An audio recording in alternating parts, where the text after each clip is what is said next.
Hello friends, good evening दोस्तों। इस video में हम लोग एसएससी एमटीएस एग्जाम 2023 के 11 सितंबर की सेकंड शिफ्ट में पूछे गए जीके जीएस और करंट अफेयर्स के प्रश्नों को सॉल्व करेंगे। दोस्तों, इस शिफ्ट के अगर क्वेश्चंस की लेवल की बात करें तो थोड़ा सा दोस्तों टफ मुझे लग रहा है, और ट्रेंड भी दोस्तों इसका थोड़ा सा अलग आया हुआ है।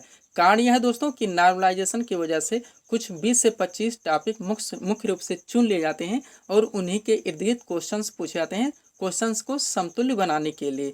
तो जैसे जैसे दोस्तों शिफ्ट आगे बढ़ते जाते हैं, क्वेश्चन डीपली होते चले जाते हैं।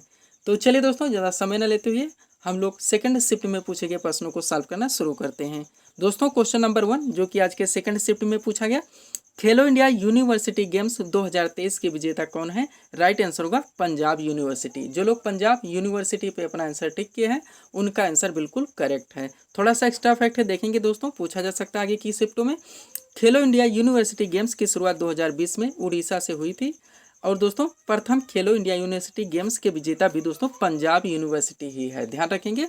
तो पहला दोस्तों खेलो इंडिया यूनिवर्सिटी गेम्स का विजेता भी दोस्तों पंजाब यूनिवर्सिटी ही है। आगे चलेंगे, नेक्स्ट क्वेश्चन देखेंगे जो कि आज के शिफ्ट में पूछा गया। दोस्तों, लंबादी डांस किन जनजातियों के लोगों के द्वारा मनाया था? ये पूछा गया था। राइट आंसर होगा बंजारा जनजात। जो लोग बंजारा जनजात पे अपना आंसर टिक किए हैं उनका आंसर बिल्कुल करेक्ट है। थोड़ा सा एक्स्ट्रा फैक्ट देखेंगे दोस्तों, मुख्य रूप से पूछा जा सकता है, मोस्ट इंपॉर्टेंट फैक्ट है दोस्तों। यह लोक नृत्य आंध्र प्रदेश और तेलंगाना की प्रमुख फसलों से संबंधित प्रसिद्ध नृत्य है। तो ये फसल से संबंधित है दोस्तों। और थोड़ा सा ध्यान देंगे, घूमर राजस्थान का प्रमुख लोक नृत्य है, पूछा जा सकता है, मोस्ट इंपॉर्टेंट क्वेश्चन है घूमर लोक नृत्य। इसकी शुरुआत भील जनजात के महिलाओं के द्वारा किया गया था। किसकी दोस्तों? भील जनजात की महिलाओं के द्वारा किया गया था सर्वप्रथम घूमर नृत्य। मोस्ट इंपॉर्टेंट है दोस्तों, हर सेंटेंस पे यहाँ पे क्वेश्चन बन रहा है जो कि पूछा जा सकता है। अगला क्वेश्चन स्टैटिक जीके से पूछा गया, लोकसभा के प्रथम स्पीकर कौन थे? हम लोग बराबर बात करते चले आए दोस्तों, गणेश वासुदेव मौलंकर हैं। जो लोग गणेश वासुदेव मौलंकर पे अपना आंसर टिक किए हैं उनका आंसर बिल्कुल करेक्ट है। एक्स्ट्रा फिर देखेंगे दोस्तों, लोकसभा का गठन कब हुआ था? तो 1952 में हुआ था। और वर्तमान में जो लोकसभा चल रही है वो 17वीं लोकसभा है, जिसका कार्यकाल दोस्तों 2019 से 2024 तक है। 2024 में आप लोग जानते हैं फिर चुनाव है। लोकसभा की प्रथम महिला अध्यक्ष की बात करें दोस्तों तो मीरा कुमार हैं, ध्यान रखेंगे, पूछा जा सकता है। और वर्तमान में लोकसभा अध्यक्ष कौन है? तो ओम बिरला है, ये भी आप लोग ध्यान रखेंगे, करंट का क्वेश्चन। अगला क्वेश्चन है दोस्तों, एनिमल फार्म के लेखक कौन है? ये क्वेश्चन पूछा गया था। राइट आंसर होगा जॉर्ज ऑरवेल। कौन है? George Orwell. आगे चलेंगे, नेक्स्ट क्वेश्चन देखेंगे जो कि आज के सेकंड शिफ्ट में पूछा गया क्वेश्चन है दोस्तों, बाल विवाह निषेध अधिनियम पूर्ण रूप से कब लागू हुआ? पूर्ण रूप से बात हो रही है दोस्तों तो 2007 आपका राइट आंसर होगा। थोड़ा सा ध्यान देंगे दोस्तों, मोस्ट इंपॉर्टेंट एक्स्ट्रा फैक्ट है, सर्वप्रथम बाल विवाह निषेध अधिनियम 1929 में आया था। इस अधिनियम के तहत लड़की की शादी की उम्र 15 वर्ष तथा लड़कों की शादी की उम्र 18 वर्ष था। बाद में 1978 में इस अधिनियम में संशोधन किया गया और लड़कियों की उम्र 15 से बढ़ाकर 18 वर्ष कर दिया गया। वर्तमान में कितना कर दिया गया दोस्तों? तथा वर्तमान में लड़कियों की शादी की उम्र 21 वर्ष है। कितना है? 21 वर्ष है, ध्यान रखेंगे। क्वेश्चन आगे पूछा जा सकता है, मोस्ट इंपॉर्टेंट फैक्ट है। नेक्स्ट क्वेश्चन देखेंगे दोस्तों, मोस्ट इंपॉर्टेंट ऐसा क्वेश्चन दोस्तों आपके एग्जाम में पूछा ही जाता है खेलो इंडिया यूथ गेम्स से। क्वेश्चन है, दूसरा खेलो इंडिया यूथ गेम्स कहाँ पर आयोजित किया गया? तो पूरे महाराष्ट्र में किया गया। अब टोटल दोस्तों पांचों हम लोग यहाँ पे ध्यान देंगे, इसको देखेंगे दोस्तों, क्योंकि आगे की शिफ्टों में क्वेश्चन पूछा जा सकता है, मोस्ट इंपॉर्टेंट है दोस्तों। पहला खेलो इंडिया यूनिवर्सिटी गेम्स नई दिल्ली में आयोजित किया गया था और इसका विजेता हरियाणा है। नेक्स्ट को दोस्तों यानी कि दूसरा खेलो इंडिया यूथ गेम्स जो कि हमारा क्वेश्चन है, ये पुणे में हुआ दोस्तों और इसका विजेता महाराष्ट्र है, जो कि हमारा आंसर था। नेक्स्ट है दोस्तों, तीसरा खेलो इंडिया यूथ गेम्स गुवाहाटी में आयोजित किया गया और विजेता कौन है? महाराष्ट्र है, ध्यान देंगे। नेक्स्ट है चौथा खेलो इंडिया यूथ गेम्स जो कि पंचकुला में दोस्तों आयोजित किया गया और इसका विजेता हरियाणा है। नेक्स्ट दोस्तों पांचवा खेलो इंडिया यूथ गेम्स ये भोपाल में आयोजित किया गया और इसका विजेता महाराष्ट्र है, ध्यान रखेंगे, क्वेश्चन पूछा जा सकता है। आगे चलेंगे, नेक्स्ट क्वेश्चन देखेंगे। यहाँ से क्वेश्चन और मोस्ट इंपॉर्टेंट है दोस्तों, हम लोग बात करेंगे एडवोकेट संरक्षण बिल किस राज्य में पारित किया गया? तो राजस्थान में। अब एक मोस्ट इंपॉर्टेंट करंट का क्वेश्चन है दोस्तों जो कि कभी भी पूछा जा सकता है, राजस्थान राज्य द्वारा स्वास्थ्य का अधिकार यानी कि दोस्तों यहाँ पे राइट टू हेल्थ का दोस्तों बिल पूरी तरह से पास किया गया, ध्यान रखेंगे। तो स्वास्थ्य का अधिकार पारित करने वाला प्रथम राज्य कौन सा बन गया है? राजस्थान। मोस्ट इंपॉर्टेंट क्वेश्चन है दोस्तों। नेक्स्ट क्वेश्चन है, 15वीं शताब्दी में सत्रिया नृत्य किसने शुरू किया था? तो श्रीमंत शंकरदेव आपका राइट आंसर होगा। जो लोग श्रीमंत शंकरदेव पे अपना आंसर टिक के हैं उनका आंसर बिल्कुल करेक्ट है। अगला क्वेश्चन देखेंगे दोस्तों, थोड़ा सा यहाँ पे चर्चा भी करेंगे क्योंकि क्वेश्चन पूछा जा सकता है। दोस्तों पूछा गया जीडीपी क्या है। सबसे पहले जीडीपी के फुल फॉर्म के बारे में बात करेंगे। तो ग्रास डोमेस्टिक प्रोडक्ट यानी कि सकल घरेलू उत्पाद। अब इसका आंसर जो बनता है दोस्तों, किसी एक साल में देश में पैदा होने वाले सभी सामानों और सेवाओं का कुल मूल्य। कुल मूल्य यहाँ पे बात हो रही है दोस्तों, ध्यान देंगे। अब थोड़ा सा यहाँ पे विस्तृत चर्चा करेंगे हम लोग चारों दोस्तों, और नेशनल इनकम पर भी बात करेंगे, कभी भी पूछा जा सकता है दोस्तों, ध्यान देंगे। सबसे पहले जीडीपी आता है दोस्तों, जो कि यहाँ पे हम लोगों ने देखा।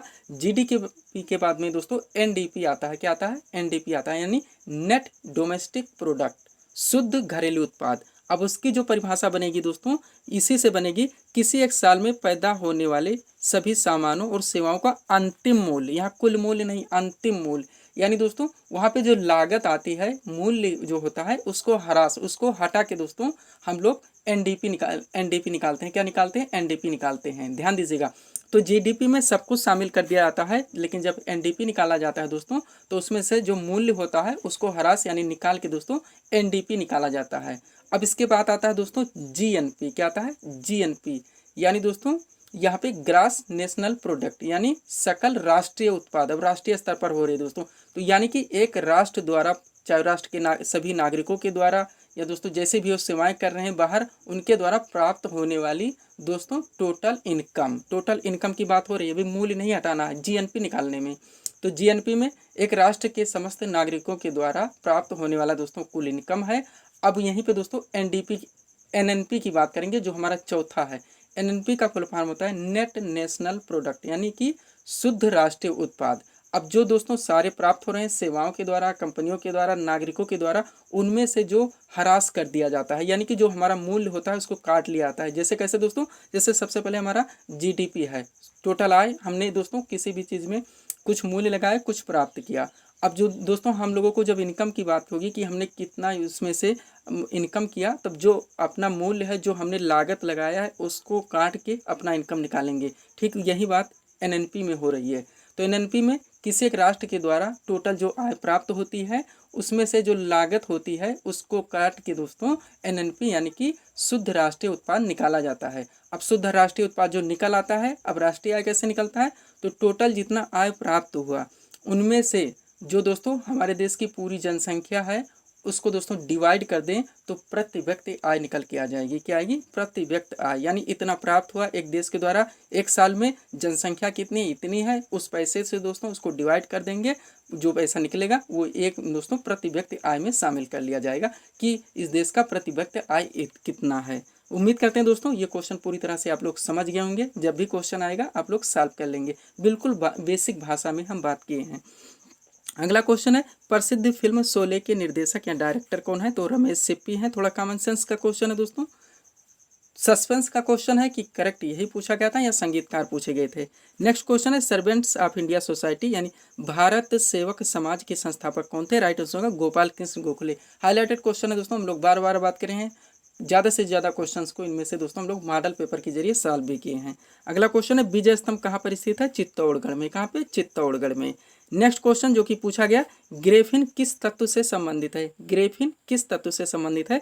राइट आंसर होगा कार्बन से। जो लोग कार्बन पे अपना आंसर टिक किए हैं उनका आंसर बिल्कुल करेक्ट है। अगला क्वेश्चन देखेंगे दोस्तों, जो कि आज के सेकंड शिफ्ट में पूछा गया क्वेश्चन है दोस्तों, किस बीमारी में हड्डी का विकास रुक जाता है? तो रिकेट्स है, जो कि विटामिन डी हम लोग पढ़ते चले हैं दोस्तों। ए से रतौंधी, बी से बेरी, सी से स्कर्वी होता है, डी से रिकेट्स जिसे हम लोग कुपोषण कहते हैं। कुपोषण भी विकल्प में दिया था, तो भी आप लोगों का करेक्ट आंसर होगा। और दोस्तों लास्ट क्वेश्चन जो कि मुझे प्राप्त हुआ, जलोढ़ मिट्टी का विस्तार सर्वाधिक इन क्षेत्रों में, उत्तरी मैदानी क्षेत्रों में है। गंगा यमुना के दोस्तों कछारी जो कि लाई जाती हैं दोस्तों इनके तटीय भागों में, यानी समस्त उत्तरी भारत में लगभग दोस्तों अधिकांश हिस्सों में जलोढ़ मिट्टी का विस्तार है। तो हमारा राइट आंसर होगा दोस्तों गंगा यमुना के मैदानी क्षेत्रों में, ऐसा विकल्प में दिया जाए तब भी आंसर होगा, नहीं तो उत्तरी मैदानी क्षेत्रों में, ये भी आपका आंसर करेक्ट ही होगा। तो दोस्तों ये थे सेकंड शिफ्ट के वो प्रश्न जो कि मुझे प्राप्त हुए। हम लोगों ने इसको सॉल्व करने का प्रयास किया। तो दोस्तों इसी तरह के वीडियोस के लिए आप हमारे चैनल शिवकृपा क्लासेस से जुड़ें व चैनल को सब्सक्राइब करें, ताकि हमारे द्वारा दिए जाने वाले सभी वीडियोस आप क्रम से सबसे पहले देख सकें। तो मिलते हैं दोस्तों नेक्स्ट वीडियोस में। Thanks for watching.